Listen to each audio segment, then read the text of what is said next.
budgets are different today. It's not what it was 10 years ago. It's not what it was even 5 years ago. Prices have gone up significantly. So has it priced small businesses out? Yeah. I mean, I had a big poll that I did on LinkedIn, and I said, is paid search dying? And I think, it was interesting because one thing, if you haven't done a LinkedIn poll, people might not know, is I actually not only can see the votes, the tally, but I could see who voted in which direction. And knowing sort of the clout, the industry clout of who voted on behalf of it's dying versus who didn't was interesting to me. That being said, I think the management aspect is potentially less impactful than it used to be, or less affordable in some ways. Welcome to Endless Coffee Cup, a regular discussion of marketing news, culture, and media for our complex digital lifestyle. Join Matt Bailey as he engages in conversation to find insights beyond the latest headlines and deeper understanding for those involved in marketing. Grab a cup of coffee, have a seat, and thanks for joining. Well, hello and welcome to another edition of the Endless Coffee Cup podcast, your source for digital marketing education and careers. And today I've got a great guest. I have heard her a couple of times speaking on paid search, and immediately I thought, I've got to get her on the podcast. So Sarah, and I would like you to welcome Sarah Steeman. She has been in paid search for quite a while. But Sarah, if you could just give me just a quick introduction for the listeners about you and how did you get into paid search? Awesome. Well, thanks so much for having me. So yes, as you mentioned, my name's Sarah Steeman. I've been working in paid search for, I calculated 17 years. Right. And so I got into paid search sort of by accident, but also listening to good mentors around me that really guided me into where I believe I was meant to be. Fantastic. 17 years, that's got to be about when Google started paid search. I mean, yeah, pretty close. Wow, that is fantastic. And I respect the paid side because I started organic. And I was one of those when Google first announced they were going to start using paid ads. They bought out DoubleClick, I think it was. Yes. Yep. Yeah. I was one of those that, you're the purity of results. And now here we are almost 20 years later and it's gone, gone completely. So let me ask you, how did you find your way into paid search? So actually, that's a really great question. And I should have clarified, I started out more as a generalist. So I also have a very, very big SEO background. In fact, I thought I was better at SEO before I went into paid search. So I'm able to leverage that. And then I guess it's sort of, I mean, you start out doing anything and everything. Right. And that's sort of, and I do think that knowing anything and everything helps make you a better on the paid side specifically. Absolutely. What was your background before you got into paid search? So I actually came from a technology background. So I was a web developer, also something I bring into paid search. So not a very good web developer, but I know how to go in and open source and open a notepad and open HTML and then have a close bracket. Right. I always describe that to people. I said, I can read JavaScript. I just can't write it. But yeah, that's a skill that comes in very handy. Exactly. Yeah, that having that background enables you to troubleshoot things at a much higher and faster level, I have found. Wow. So how did that influence your route into your career in paid search? So I would say I left organic and transferred, although I'd like to say I never really left because there's times when I think organic is actually a better strategy than paid a lot of times. So I would say the time that I transitioned was around the time when there was no one page of search. So if you remember sort of the old school SEO, it was, we're showing you number one, number two, like you would really present to the client their position on the SERP. And then it was around 2014, 2015 when we kept having to tell clients, they would sit there and Google themselves and say, I'm not number one. And we'd say, well, there is no one page of search. And that just conversation became very, very hard. I also at that time was independent as well. And so I would come in and I'd talk SEO strategy, but great, we want to do that. Okay, guess what? Now you have to hire a team of writers and also, and I think this is going to be a looser view on SEO. You need a social team because I was at one time consulting to clients who were plagued with bad reviews. And so they didn't own their entire first page of search. And they thought we could SEO our way out of it. And I was actually, no, you now need to own your properties on Facebook, on all the social platforms. So to me, that transition into paid was just a natural, easier step. So it was sort of advantageous at the time as someone on my own. Fantastic. I love that. Well, you say you were on your own. Where did you work? And because you've got a crazy impressive resume, Sarah. Yeah. Awesome. Thank you. Hopefully clients will actually think that, because sometimes I feel like when I get on the phone with clients, they're always wanting you to prove yourself. But I started at Nationwide Insurance in-house. And then I always say my career changes for every time I had a kid. So when I was on my own, I actually had a recruiter call me, and the recruiter said, we want to bring you on for this agency role. Having been on the client side and seen how incredibly amazing, but very, very challenging the agency side was, I said I would not be interested in going to an agency. And then working with the recruiter, they came up with the idea of me essentially being an independent person that went into all the agencies in town and consulted. So I built that relationship through the recruiting company, and then, would go in as an individual contributor to those agencies that they have the relationship with. Fantastic. Who are some of the, if you don't mind me asking, who are some of the clients? And just to give people a sense of the size of budgets that a lot of companies deal with. I was kind of talking to my assistant the other day, just telling them that, there are people that manage these kinds of budgets on the paid side. Yeah. So it's interesting, back in, and this is where sometimes I feel like it's a little scary to see now. So I guess I'm not going to be, I'll be specific on some brands, but then other brands I won't. So we worked with a supplement brand. I don't know if they're still around today, called Speedwins. And supplements, did fairly well. So they would be on Amazon and Google. They would be spending at least $30,000, $40,000 a month in Google ads on, different, and when I say pills, I mean, it would be like man's balding. Like these were like things that were like, you would be surprised the budgets and how much people would purchase them. Right. They also had like deer antler spray, like supplements for bodybuilding and things like that.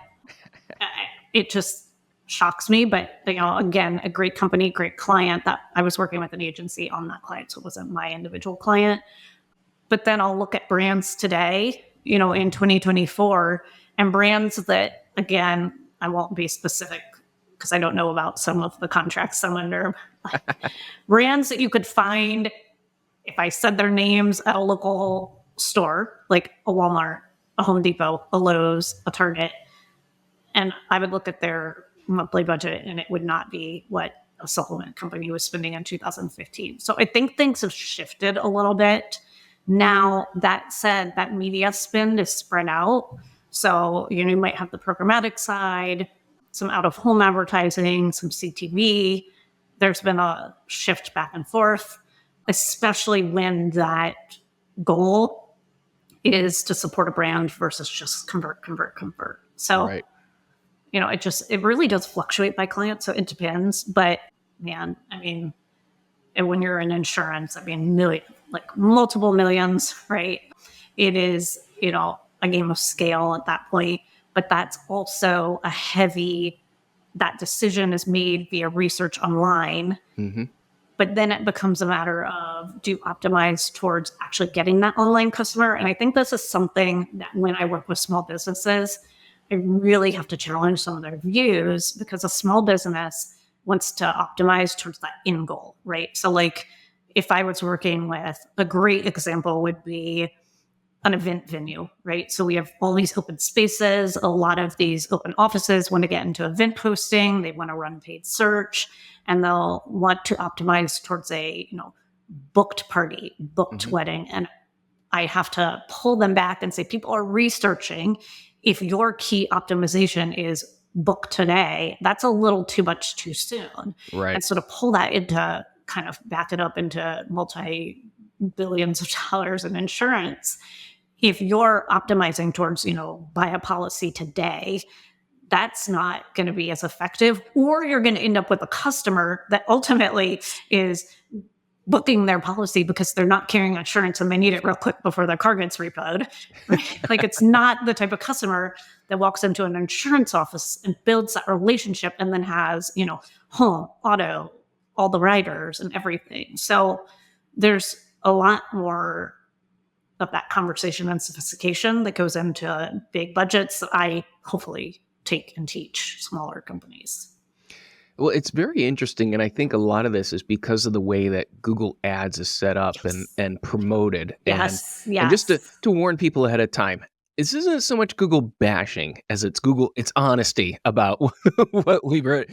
I think, and I know this to be true. They say it's easy and they show it as easy, but it leads you down an odd path, and one that if people who know paid search know that this isn't the way to set it up.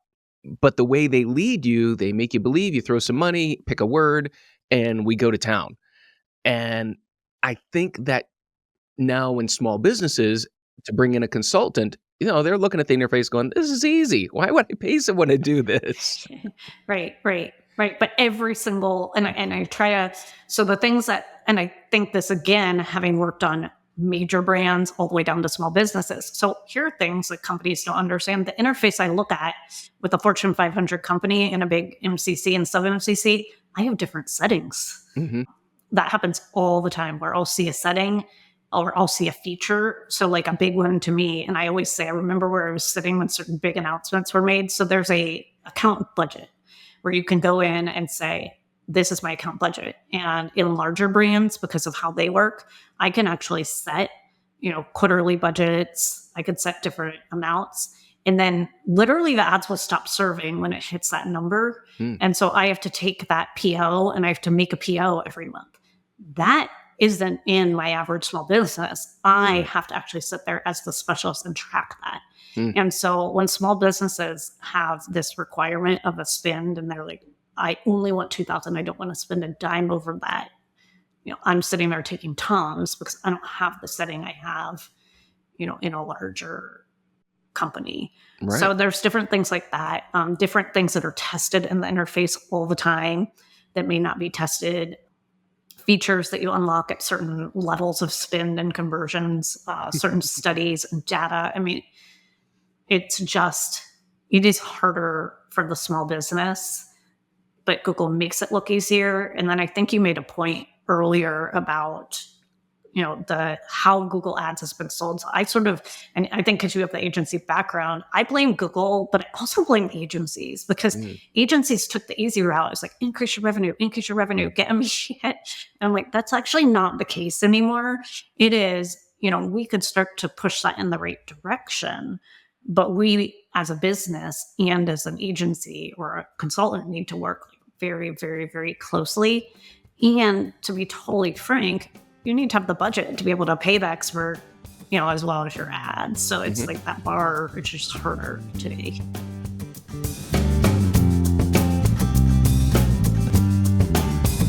Hey everyone, this is Matt, and thanks for listening. Just a quick break in the middle of the podcast here to let you know there's a couple ways that you can connect with us. The first is learn.sitelogic.com. That's the learning site where you can see courses on analytics, courses on digital marketing across paid search, SEO, multiple disciplines. And then also, you can connect with us on Slack. Go to Slack if you're there and look for us at endlesscoffeecup.slack.com. Connect with us. I'd love to hear from you. Hear what ails you in the realm of digital marketing. Are there courses you need, information that you'd like to hear? or maybe some past guests that you'd like to hear more from. Thanks again for being a listener of the Endless Coffee Cup, and I look forward to hearing from you. Well, and you make a great point. Budgets are different today. It's not what it was 10 years ago. It's not what it was even 5 years ago. Prices have gone up significantly. So has it priced small businesses out? Let me ask you that. So I believe, yeah, I had a big poll that I did on LinkedIn, and I said, is paid search dying? And I think, it was interesting because one thing, if you haven't done a LinkedIn poll, people might not know, is I actually not only can see the votes, the tally, but I could see who voted in which direction. And knowing sort of the clout, the industry clout of who voted on behalf of it's dying versus who didn't was interesting to me. That being said, I think the management aspect is potentially less impactful than it used to be, or less affordable in some ways. So you have to really, when you come in as a consultant, yes, like I can get the ads in shape. That gets me really far. I do really well with like the B2B space in particular, because sometimes they're ahead of their competitors there. But I would say you need to look at the landing page, the business as a whole, the keyword. There's just so much strategy. And that's tough for people because my friend, another paid search influencer, said, people don't like to buy strategy. Yeah. And I was like, I agree. Well, it goes back to what you said that, when I'm buying ads, I'm thinking of the end goal. I'm not thinking of the process, we would call it the customer journey, that the comparison, the research. And people don't want they don't have patience for that. I want that immediate. And it's a fun process to sell people on that everyone's competing down here. Yes. Everyone's competing. Right. Yeah, you need to move further in. And, watching the paid search sort of the agency model too. As you know, when we started, it was 25% of spend. It's come down to 10% of spend. Wow. And I've seen agencies go even further down, $500 a month. And I even had a discovery call this week with an agency, and I commend them for reaching out and saying, we have not been able to have success hiring in-house or freelance. And then I said, well, how many accounts are they managing? And I'm not going to share a number, but I'm going to say that made my jaw fall on the floor. And I had to explain, the amount of time that it takes for these accounts to set it up for success, essentially. Absolutely. I can't believe the cost of managing an account has dropped that much because from what I've seen, it requires more time and attention than ever. Yeah, it does. It's especially on the small, like the $2,000-$3,000 accounts, and especially in highly, again, I'm not under an NDA, but I don't want to share too much, but this was like a highly, highly competitive space. And so the vulnerability on a $2,000 account is that, like, let's pretend it's not a plumber, but let's pretend it's a plumber, because I feel like that could be a good cross-reference.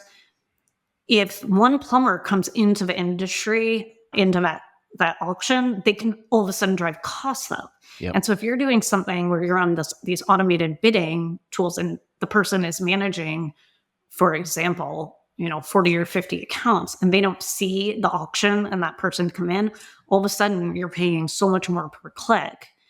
In that 2,000, there's no room there. Right. And so the account needs to be watched, not necessarily changed every 2 seconds.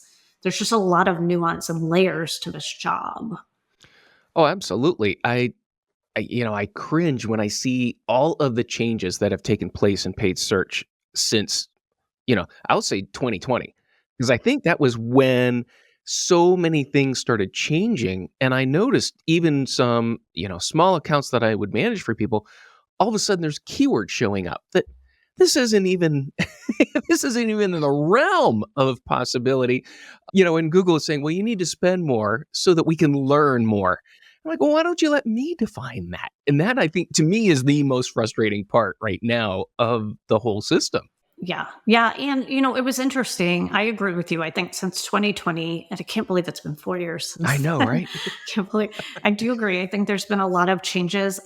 But I also think, and I will plug, Optimizer here and Nava and Fred, for all the case studies and sharing that they put, because any one account doesn't have the data that we used to have.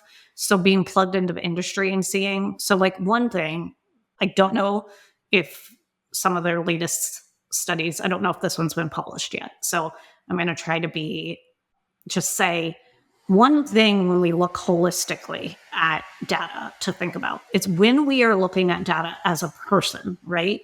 We also need to be considering that the algorithm actually may not be as like completely false. So like we had rules of 100, right? 100 clicks or more and no conversions, then I would change the bid. $100 or more and no conversions, and we have a bid change. So while we criticize the algorithm, I think the understanding of how we work as humans needs to be a factor, because I have been working in accounts where I've been told, oh, don't even pay attention to that. Just change the bid. And that's because of what you're saying with like the little data that we see and these looser changes. Mm-hmm. So, having that context of 15 years, I know what's kind of happening behind the system, but not having that, I think, hurts some of the newer people coming in sometimes. Yeah. Yeah. And seeing that move towards more AI being used. And, I don't know about you, but for me, it makes me very uncomfortable when it seems like the sales pitch is trust us. Yeah. We'll figure it out for you. Right. Just give us the money. That is, I can't do that to a client. Correct. But yet Google seems to be holding that as their line.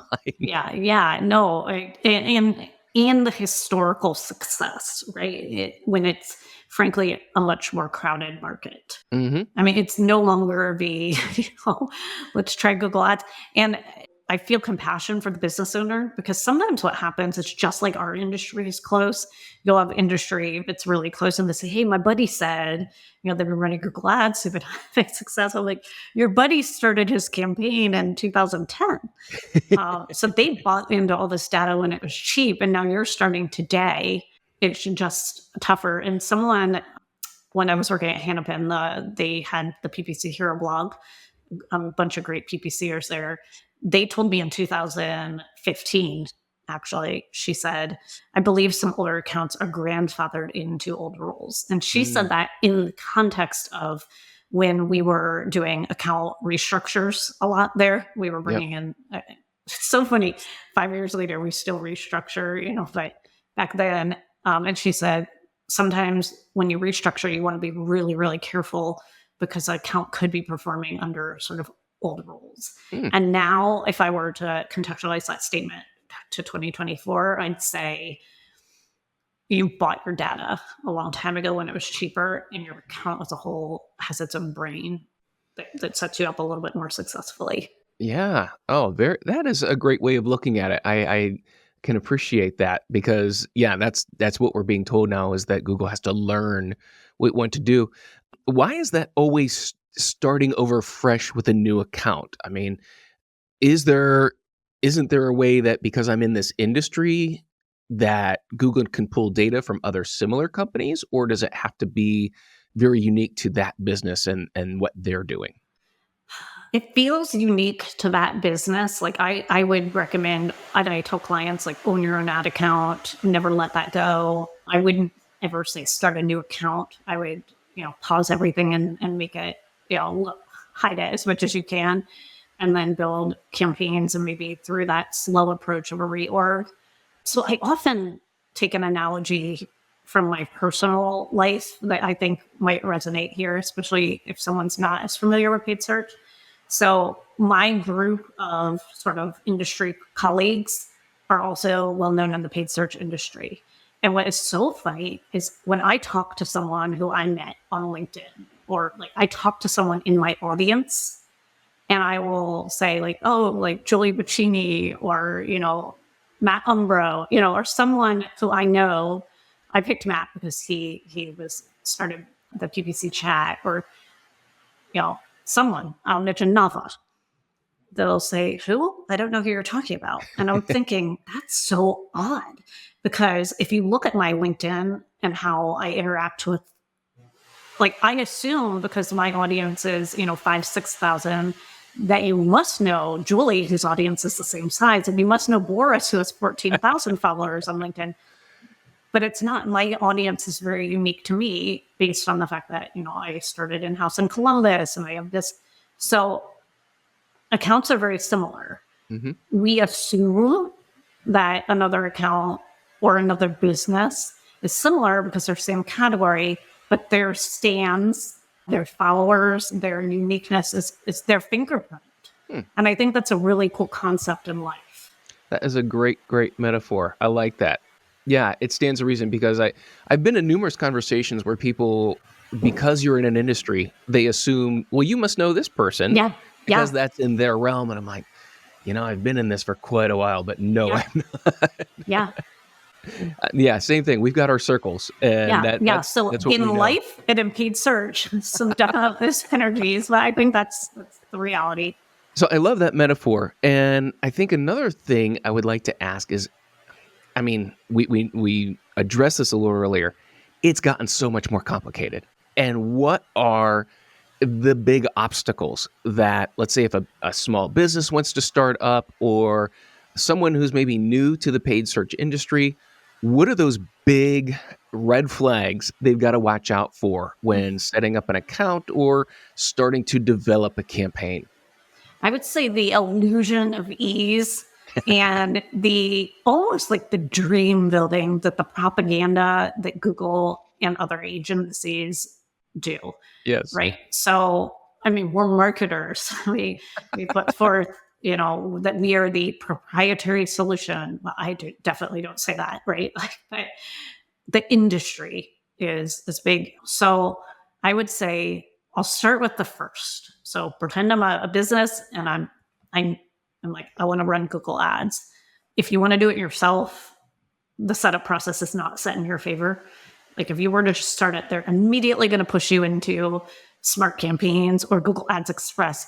And that where they push you in even the sign up process, if you decided to do it on your own, you're running in a completely different system. We use an MCC, so we use advanced features.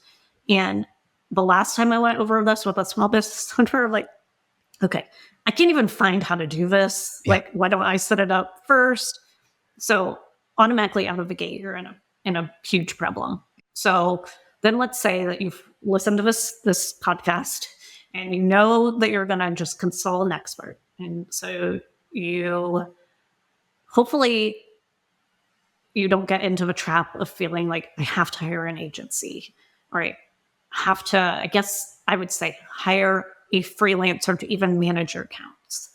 And the reason I say that is, they're going to have a fee. And if that fee is set really low with big promises, you have to really question that.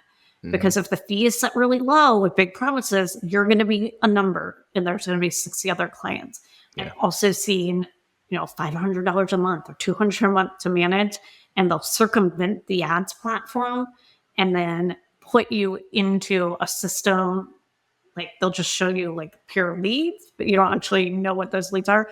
So I would say to the business owner, like, check your gut. And then also if it's really cheap, like you need to ask yourselves why. A true expert, unfortunately, is going to be, a couple thousand a month. And so I think that agency trap is a really scary one. That ability to afford is going to be a place, because you're hiring something you don't know. Like almost like a woman walking into a mechanic. It's tough. We don't know what we don't know. Like it's, I hate saying it. Oh, it's not just a woman. Let me tell you that. Okay, that makes me feel better. It's not just a woman walking into a mechanic. Right. I mean, when you're a business owner and you want to buy an agency, you're walking into like a situation that you don't know. Right. And so there's that. And so then I would say just also like knowledge of what's available. So like you and I have talked that I changed my business model to just be one where I pick up the phone and answer questions and consult. Now, do I charge for that? Yes, but it's a couple $100. That's Yeah. no skin off the business owner's back. And in that call, I'm like, this is what you need to look for. Or I will charge not very much to set up the account for you as a business owner and teach them how to manage it. Because I take the stance of, if you're a business owner and you know enough to be dangerous, you're now going to avoid some of the traps that you would fall in. Yeah. Now, with management, I think, again, just the gaslighting and the in your gut when somebody's not giving you a service delivered. And so I always say, is your phone ringing? Are those quality leads? Don't just trust what they're saying. Yes. They're sending, because there is that huge quality. So, I mean, I could probably speak 8 hours about all the traps a small business owner can fall into. My heart goes out to them in that situation. It's just tough. You're hiring out for a service that you don't know with big promises. Buyer beware. Absolutely. And I get it. Yeah. You could do, a 24-hour podcast on all the issues that small business owners need to work out. I know one who contacted me is, they report every month.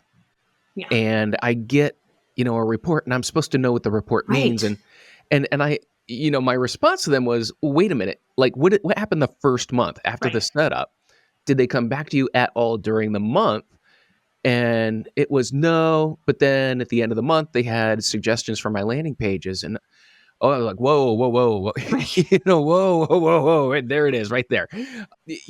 I've seen so much of this that we'll run the campaign for 30, 60, 90 days. Then we'll give you a report. Right. And, and right away I'm telling people, no. Yeah. I mean, you don't know what conversions they set up. I mean, I think any person running a Google Ads, not only should the business owner own it, but you should be able to open up their Google accounts and point to every single setting, every single keyword, and be like, this is why I made this choice. And this is why I made this choice. This is why I made this choice. I want my clients to understand so much about Google Ads that they think they could do it on their own.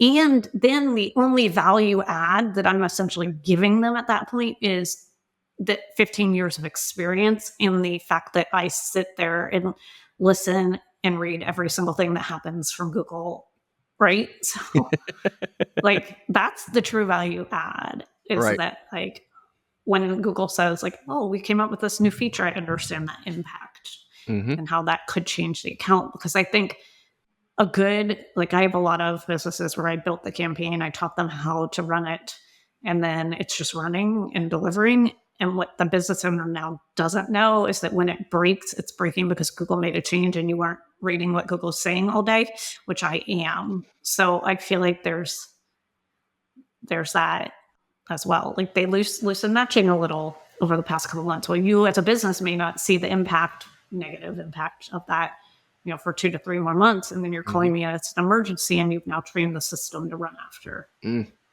I think people have an absolute fear. I've noticed in my classes, I will have people go in, create an account, and just start setting up a campaign. Yeah. Now, these are brand new, like you said, the tools aren't there, but I'm walking them through and we're explaining what each of these mean. And let's get to the point where, yes, you can choose a smart campaign and see how it fills in, and I do encourage that. And then I ask them to compare. What does the smart campaign do? How would you write these? But the feedback I get from students when they're doing that is they are absolutely mortified and afraid that they're going to push the wrong button. Yeah. And it's going to start charging them. And I told them, you haven't even put your credit card information in yet. Right. Why are you afraid of this? Yeah. But yet there is just this fear and this, and people told me the whole time I'm doing this, I'm just afraid I'm going to get charged. I get it. And it's a strange feedback to get from that, but yet it is consistent. Yeah. No, I actually resonate with that because I always tell my clients right off the bat, I'm actually a very conservative account manager and decision maker. So for example, if I were to open an account today and audit it, my first question would be like, okay, is the client happy? So like, for example, I was looking at an account the other day, and the minute I looked at it, it had like 40 ad groups. Only a couple of them were serving. And my immediate reaction, would be, if I were given like an hour to look at it, would be I would just get rid of all these ad groups that aren't serving and start centralizing.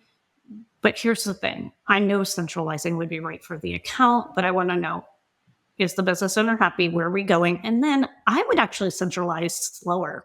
I wouldn't just pause. Even if I know it's the right thing, I would do it really slowly. Yeah. But I have talked to business owners that are like, okay, you said it's the right thing to do. I'm not worried about it. Just go fast. In which case we'll go faster. So I always have that conversation. Yeah, it's interesting to see, like, when you get into an account, you see all these things here and how they're set up. And one of the questions I always ask companies is, how many people have been in here?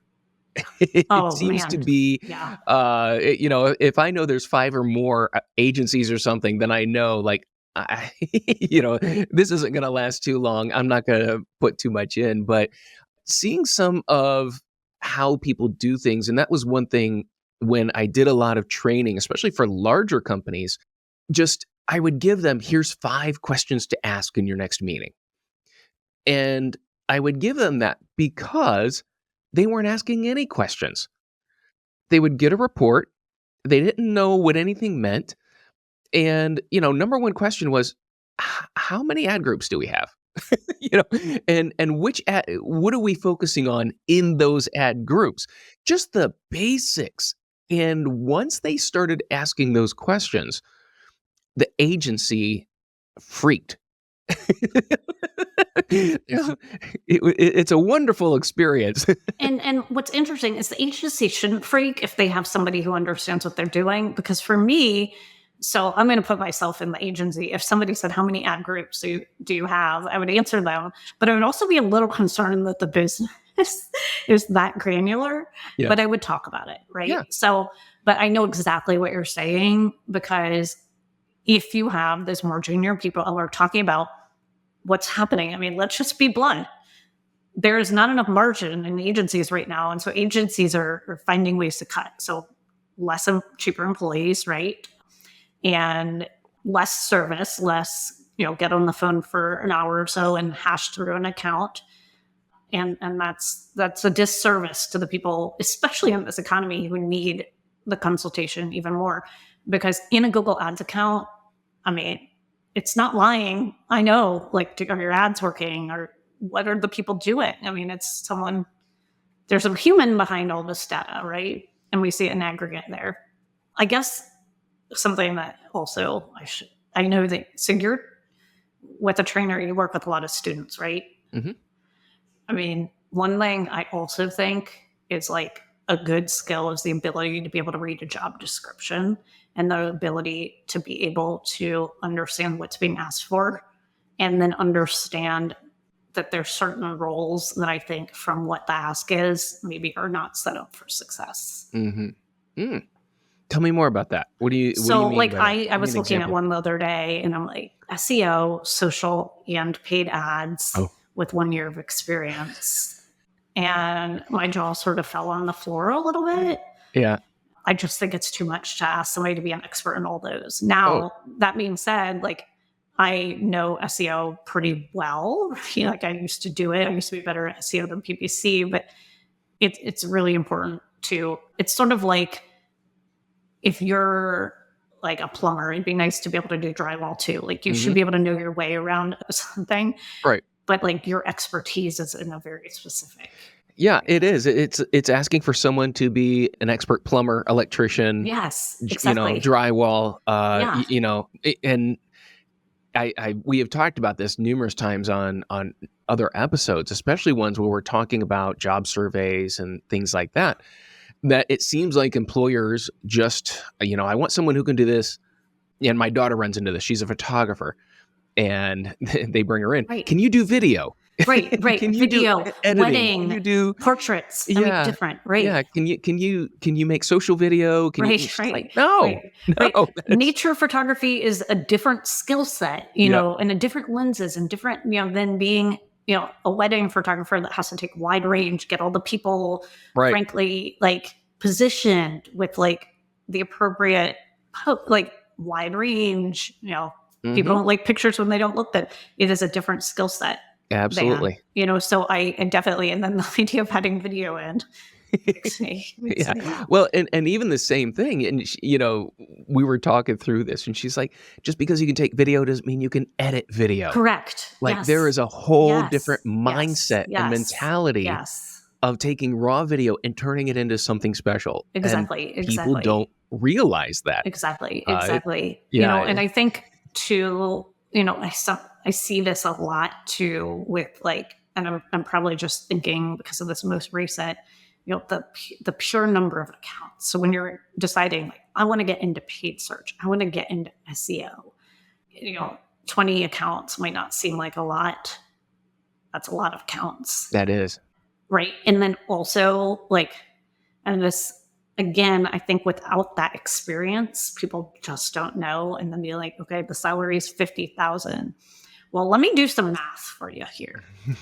If that agency is charging for 20 paid search accounts a minimum retainer of $1,000, which is a cheap retainer, that's 20,000 a month in revenue that you as an employee are contributing to that agency. So I Yep. think doing that backwards math and asking yourself, is your $58,000 for 20,000 a month in revenue a fair, equitable change? Like, yeah, they might have benefits and you just drank good coffee, but, but it's like, unfortunately, without that experience, you don't know. Absolutely. Well, and that is a great point. Perfect segue, because I was going to ask you from a career standpoint, what would you be telling someone who, first of all, let's look at the paid search industry right now as it sits. Where do you see it going in the next 5? I don't even want to say 10 years. I don't even want to think about that. Just in the next 5 years, what do you see happening in the paid search industry? More automation. In fact, I made a joke that had an element of truth to it, where I said I wouldn't tell my kids to go into paid search. And I sort of maintain that, but sort of don't. It's just a tough industry. So if I were to tell somebody, if they said, I want to get into it today, I would focus on getting a mentor and just really going back and Mm, understanding the concepts and asking why. Why is it this way? Why is it this way? Because the key advantage that I have is just context with everything that I think coming into industry new, that's lacking. And so it makes it harder right out of the gate. While I do say, agencies can be tough environments where you're working on a lot of accounts, you're spread thin, they can be fantastic places to learn. There are obviously really good agencies out there. I think just sometimes the ones that aren't necessarily aligned do sort of mask a lot of the good ones out there. So don't be opposed to an agency role. I think agencies, you just get exposed to so much. you get paid to learn. Paid to That's learn. part of it. Yeah. Yeah. And one thing I love about the agency is you work B2B, B2C. You learn the differences on types of business and even strategies. And that's what I tell people. You get paid to learn.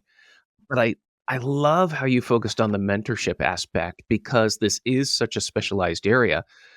I've even said from the SEO standpoint, and even then when I've had to do this week, like, there's the strict definition of SEO, and then there's the broad definition, and I use it in the broadest possible, which is making websites better.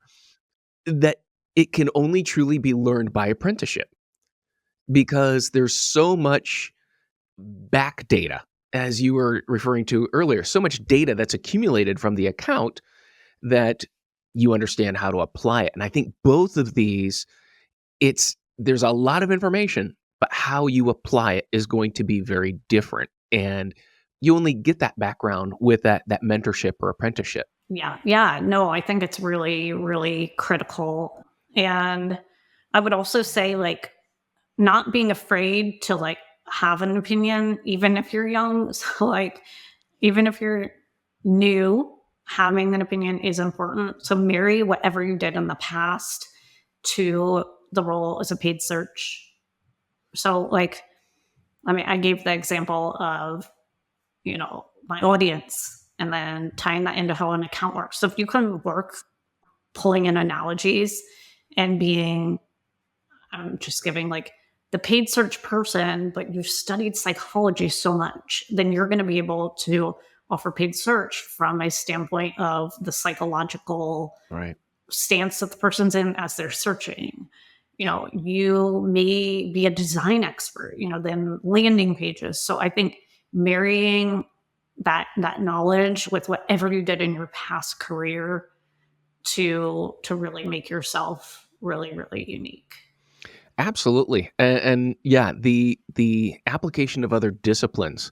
I've seen many people attempting paid search, but have no clue about landing page and conversion optimization, Yeah. which, Yeah. yeah, it's not dealing in the account interface. It's actually Right. going and looking at the website. Right. which- And I mean, it can be, your knowledge of the law and disclaimers and making claims. It can be almost anything in the world, and applying that to sort of paid search Mhm. that is of value. Let's see if we can get a little granular. What kind of skills, if we were to kind of list out the very specific skills that you would say are required for a paid search specialist? So in the old days, I would have said Excel, which is funny. It's the best tool ever. Yeah, the best tool ever. Today, I would say like data analytics for sure. The ability to understand how multiple messages. And then I would also say it's like storytelling, but for the client. So like explaining why things matter. So storytelling, analytics, I think just like that human aspect and ability to know that you don't know everything, I think is really, so it's some of those softer skills. Back in the day, I thought, oh, I have to know everything. But now, I just realize that that's not the case always. And again, it goes back to like Google Ads is, like back in the day, it was like, you're just good at Google Ads. Now it's, you're good at Google Ads lead gen, you're good at Google Ads e-com, you're good at Google Ads home services. You're good at the different spaces and then knowing those businesses and how those businesses operate. That is interesting. So do you see it becoming more specialized into those areas, like the shopping, the B2B lead? Yes and no. Okay. So yes, because of the deep knowledge. So like the HubSpot integrations. I mean, I personally prefer e-com. I feel like tracking's easier. I think lead gen tends to be harder. That said, I think when specialization is taken too far, specialization combined with the decreasing cost pressures, you get agencies that, well, I know a plumber is going to be easy, so I'm going to do it this way over and over again. So the one over here looks exactly like this one, when that's not the case. So it gets taken too far, which is when a high-level specialist like myself were to come into play. To Very say, good. oh, this is what happened. They were applying the exact same strategy. And because you're in, I think you and I might have talked about this one, the car dealership in Miramar Beach, the monster truck dealership, because you're located here with this unique clientele. So bringing in what I said earlier, your business needs to be treated this way. Yes. So I understand the niche and the desire, but the niche went too far in this case.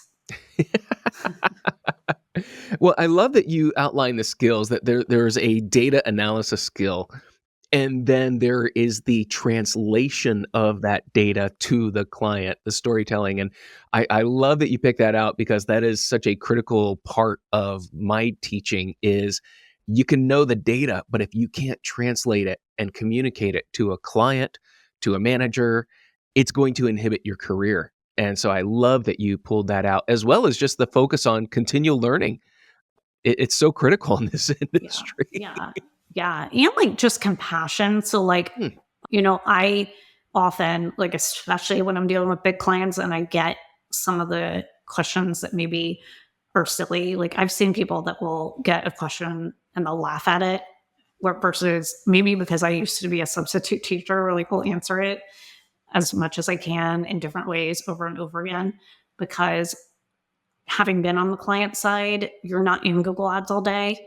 Mhm. And so I may ask a question that is silly, but it's also because I'm being grilled by my business partners on the client side, or I'm at the cafeteria having lunch and I'm being asked, what are the impressions and the clicks look like today? I'm like, I don't know. I don't look at it every day.